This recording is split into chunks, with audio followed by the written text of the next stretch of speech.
మీ కూతురు శ్వేతని మేయర్ చేయడానికి ప్రయత్నం చేశారు, ఎమ్మెల్యే చేయడానికి ప్రయత్నం చేశారు. ఆ ప్రయత్నం విఫలం కావడంతోనే పార్టీ చేంజ్ చేశారు. లేదు, నేను అది తప్పు. నేను అసలు శ్వేత ఎక్కడో బాంబేలో టాటా ట్రస్ట్లో పనిచేస్తున్నప్పుడు మేయర్ ఎలక్షన్ చేసినప్పుడు చంద్రబాబు నాయుడు గారు అనేక సందర్భాల్లో చెప్పాను. నేను చంద్రబాబు నాయుడు గారు నాకు ఫోన్ చేసి నేను పార్లమెంట్లో ఉంటే లేడీ జనరల్ అయింది అక్కడ, ఎవరిని పెడుతున్నారు అక్కడ అంటే నాకు తెలియదండి, నేను దాన్ని చూడలేదు, అక్కడ ఇన్ఛార్జీలు చూస్తున్నారన్న.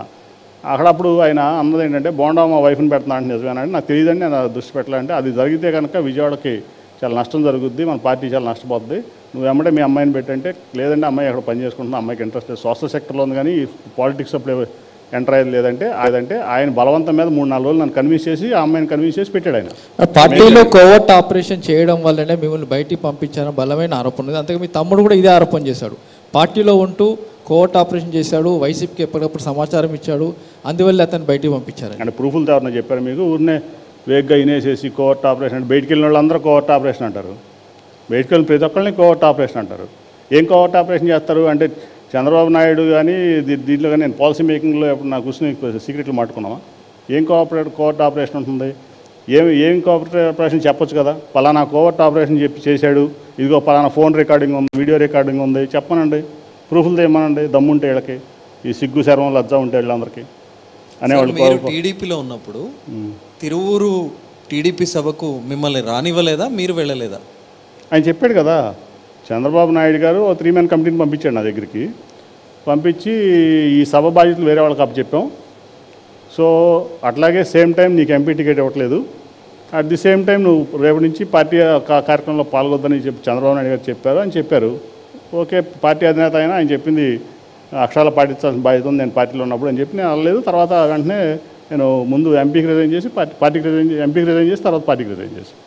సార్, వైసీపీని ఎంచుకోవడానికి ప్రధాన కారణం ఏంటి సార్? కేవలం జగన్ గారిని చూసా లేకపోతే ప్రభుత్వం ప్రవేశపెట్టిన? చెప్పింది నేను రాజీనామా చేసేంత వరకు నేను జగన్ గారి దగ్గరికి వెళ్తానని కానీ ఆయన నన్ను ఆహ్వానిస్తాడు కానీ నేను కూడా అనుకోలేదు, ఆయన అనుకున్నలేదు నాకు తెలియదు, ఆయన కూడా అనుకుని ఉంటాడు. నేను రాజీనామా చేసిన తర్వాత నేను యాక్చువల్గా ఇండిపెండెంట్గా పోటీ చేద్దాం అనుకున్నాను, కానీ నాకు జగన్మోహన్ రెడ్డి గారి నుంచి ఆహ్వానం అందింది. నాకు కూడా ఆయన అంత మంచిగా ఆహ్వానించినప్పుడు, ఆయన గౌరవ మర్యాదలకు మంచిగా చూసుకుంటున్నప్పుడు ఆయనతో కలిసి పనిచేయడానికి నాకు ఎటువంటి ఇబ్బంది లేదనుకుని ఆయనతో కలిసి పనిచేయడానికి నిర్ణయించుకున్నాను. ఇప్పుడు ఎలా ఉంది సార్ ప్రచారం అంతా? చాలా కొత్తగా ఉంటుంది, ఇన్నేళ్ళు ఒక పార్టీలో ఉండి చేశారు, ఇప్పుడు అంటే పార్టీ ఏదైనా నేను చెప్తున్నాను, నాకు విజయవాడ డెవలప్మెంట్, విజయవాడ ప్రజలు కాబట్టి నాకు నా ప్రచారం అంతా దాని చుట్టూనే రివాల్వ్ అవుతుంది. సో పార్టీ నిజంగా చెప్తే ఒక రకంగా అక్కడ ఉన్నటువంటి కల్చరు చంద్రబాబు నాయుడు గారు అక్కడ టీడీపీలో ఒక కల్చర్ని పాడు చేశారు కావాలని చెప్పి. వైసీపీలో ఉన్నటువంటి ఎమ్మెల్యేలు కానీ అక్కడ ఉన్నటువంటి క్యాటర్ కానీ చాలా చక్కగా నన్ను రిసీవ్ చేస్తున్నారు, చాలా కంఫర్ట్ ఉంది నాకు.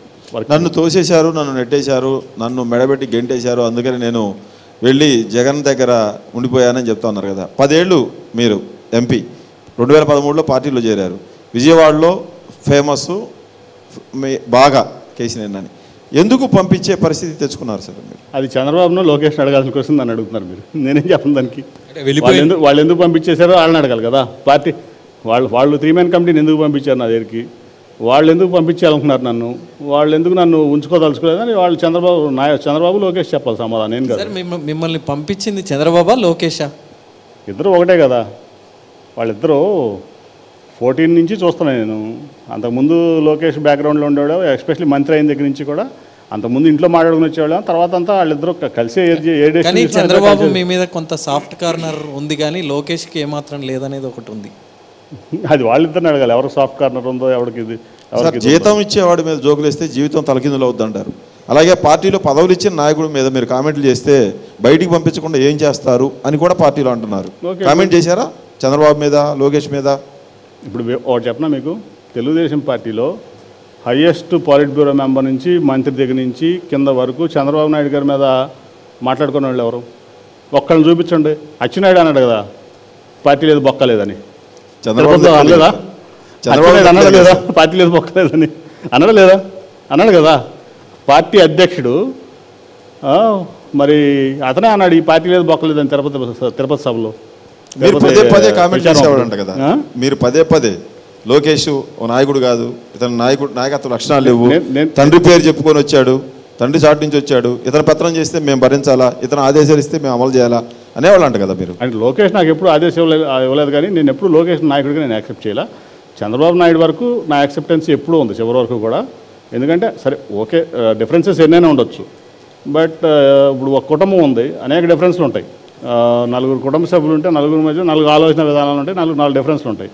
బట్ చంద్రబాబు నాయుడు గారు వయసు రీత్యావని, చంద్రబాబు నాయుడు గారు అనుభవం రీత్యావని, ఆయన రాజకీయ జీవితం 45 ఇయర్స్ సీనియర్టీ అవని ఎప్పుడు కూడా ఆయన నేను